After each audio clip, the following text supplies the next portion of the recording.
हमारे यहाँ के जितने भी अभी तक वार्ड के जीत के आते हैं उन लोगों से हम लोग को उस तरीके का काम नहीं दिखा जिस तरीके की हम लोग उम्मीदें करके लोगों को जिता रहे हैं। तो इस चीज़ को लेकर मैंने खुद इस बार फैसला किया पूरी इलेक्शन में खड़े होने का। बड़ी से बड़ी रैलियाँ निकालेंगे, लोगों तक ये पैगाम पहुँचाएंगे कि आप लोग एक एजुकेटेड जो है वार्ड वाले हमारे हैं, जितने भी काउंसिलर हैं, जितने भी लोग जीत कर आते हैं, ज़्यादा से ज़्यादा पब्लिक ये चीज़ को अपने ध्यान में रखें कि वो लोग एजुकेटेड लोगों को मौका दें। आज जो है ये इलाके में जो वार्ड 34 है वो लेडीज़ हो गया, उसकी वजह से मैं लड़ नहीं पाया और इसकी वजह से मुझे बच्ची को खड़ा करना पड़ा। क्यों जानते हैं जिस दिन कांग्रेस की सरकार बनी उस दिन अमित शाह अंदर होंगे, उस दिन जो है मोदी को भागना पड़ेगा।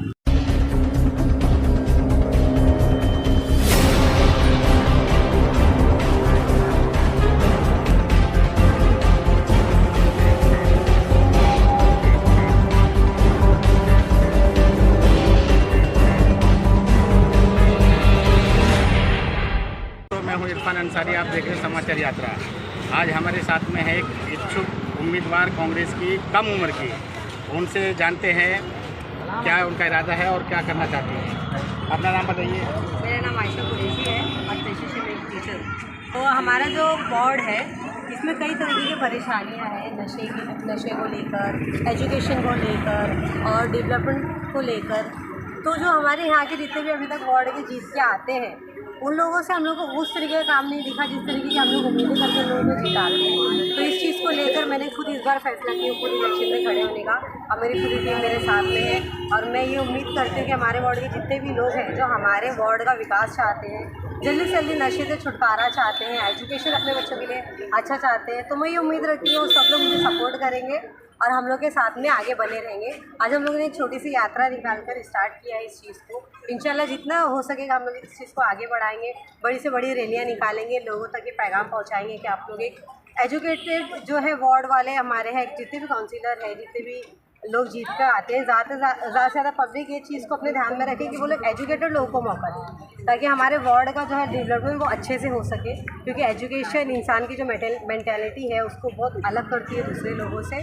तो ऐसे लोग अगर चुन के आएंगे तो मेरे हिसाब से हमारे इलाके का जो विकास है वो बेहतर से बेहतर हो सकेगा। इनके साथ में और कुछ भी लोग हैं, आज उनकी राय पूछते हैं क्या उनकी कहना है। मेरा नाम शबनम शेख है। मैं ये बच्ची बहुत अच्छी पढ़ी लिखी है, ऐसी कैंडिडेट आना चाहिए। हमने चाहते हैं कि ये बच्चे को जिताया जाए।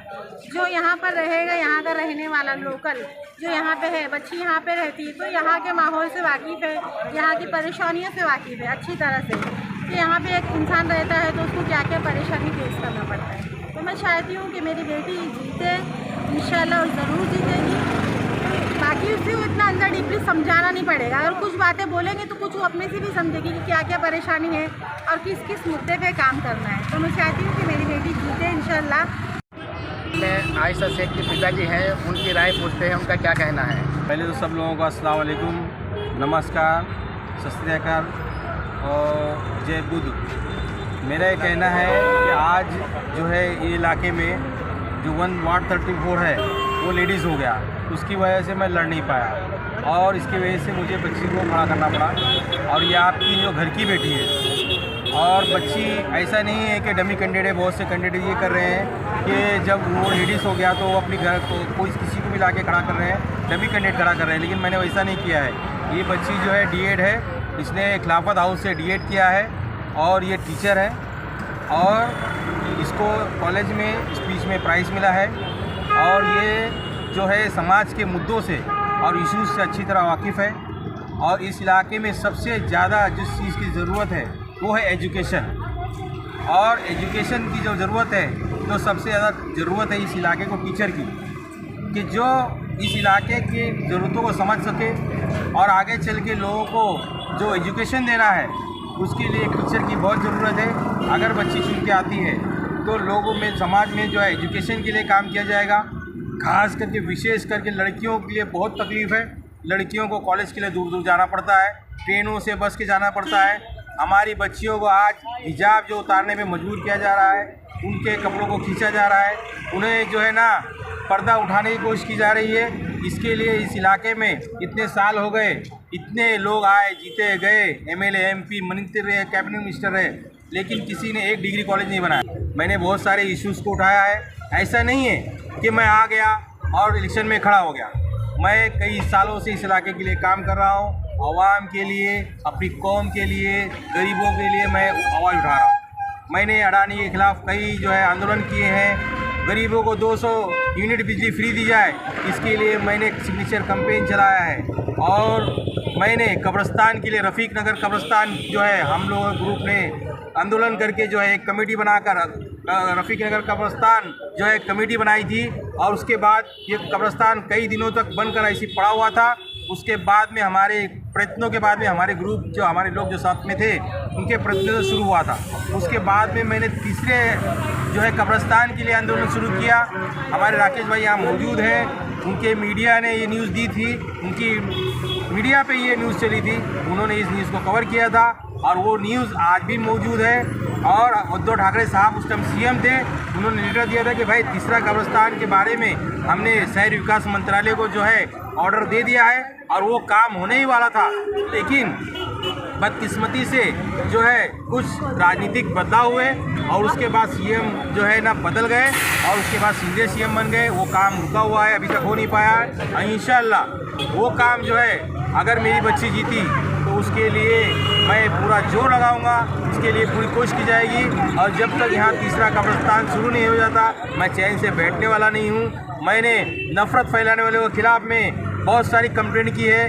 नीतीश राणे के खिलाफ़ हमारी कंप्लेंट है, किरण सुमैया के खिलाफ़ हमारी कंप्लेंट है, नरसिम्हा नंद के खिलाफ़ हमारी कंप्लेंट है, वसीम त्यागी के खिलाफ़ जो रसूलुल्लाह सल्लल्लाहु अलैहि वसल्लम के बारे में जो लोग जो है ऑल फॉल बकते हैं उनके बारे में कंप्लेंट है। बीजेपी के कई लोगों ने मिलकर जो हमारी कांग्रेस एमआरसीसी पे हमला किया था, हम लोग और कांग्रेस के जो और लोग थे, मंदार भाई थे जो है और भी लोग थे, उनके साथ मिलकर हम लोग आज़ाद मैदान पुलिस स्टेशन में रात भर बैठे रहे। और जब तक 56 AB जो अखिल भारतीय जो भारतीय जनता पार्टी के जो नौजवान विंग है उसके 56 लोगों पे जब तक FIR नहीं हो गया हम लोग वहाँ मौजूद थे। हिना गजाली मैडम इसकी गवाह हैं। हम लोगों ने इसलिए समाज के लिए, कौम के लिए और लोगों के लिए काम किया है और काम करके आए हैं। हमारे औकाफ का जो मामला आया तो कांग्रेस में जितने भी MPs हैं, MLAs हैं, सब ने उसका विरोध किया।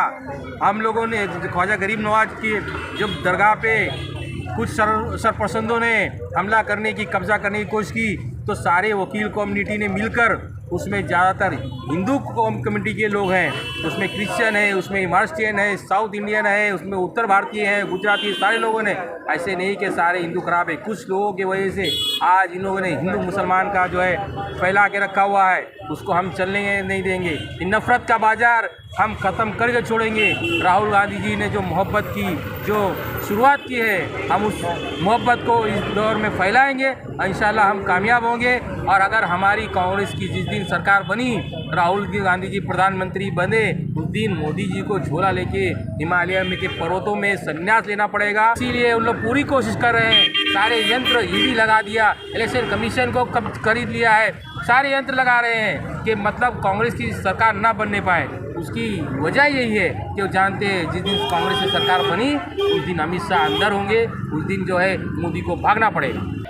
मैं लॉयर हूँ और मैं नोटरी भी हूँ और बच्ची ने जो है D.Ed किया है, वो टीचर है। तो बच्ची जब जीत कर आएगी तो यहाँ एजुकेशन का माहौल फैलाया जाएगा। इंशाअल्लाह कॉलेजों की शुरुआत की जाएगी, स्कूल की शुरुआत की जाएगी। मैंने पहले भी स्कूल चला चुका हूँ, स्कूल चलाया था मैंने, स्कूल शुरू की थी, हाई स्कूल हमने पास कराया था।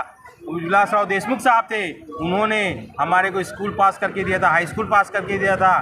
कुछ वजहों से कि वो चल नहीं पाया, नहीं तो आज वो डिग्री कॉलेज होता। हम लोग जो है ना काम कर रहे हैं, लोगों के काम कर रहे हैं। हम लोग फ्री एजुकेशन देंगे। गरीब के जो बच्चे हैं इंशाल्लाह उनको फ्री ट्यूशन दिया जाएगा, उनके लिए क्लासेस शुरू की जाएंगी, उनकी फ़ीस माफ़ करवाने की कोशिश की गई। उनके स्कॉलरशिप के लिए मेरा लड़का काम करता है, स्कॉलरशिप के लिए ऑनलाइन एप्लीकेशन करता है फ्री में। उसने कई लड़कों का, कई बच्चों का स्कॉलरशिप का फॉर्म ऑनलाइन भरा है, उसने कई लोगों की स्कॉलरशिप उसमें मिली है। हम लोग प्रयत्न करते रहेंगे कि ये गरीबों का इलाका है, गरीब बच्चों को एजुकेशन ज़्यादा से ज़्यादा मिल सके, उनको स्कॉलरशिप मिल सके, उनकी फ़ीस भरी जा चुके। अगर उनको एडमिशन में कहीं प्रॉब्लम आती है तो उनके एडमिशन कराया जाए, कोशिश करें। और हमारी जीत के बाद में हमें अगर पावर मिल जाएगा तो हम और लोगों के लिए ज़्यादा काम कर सकेंगे।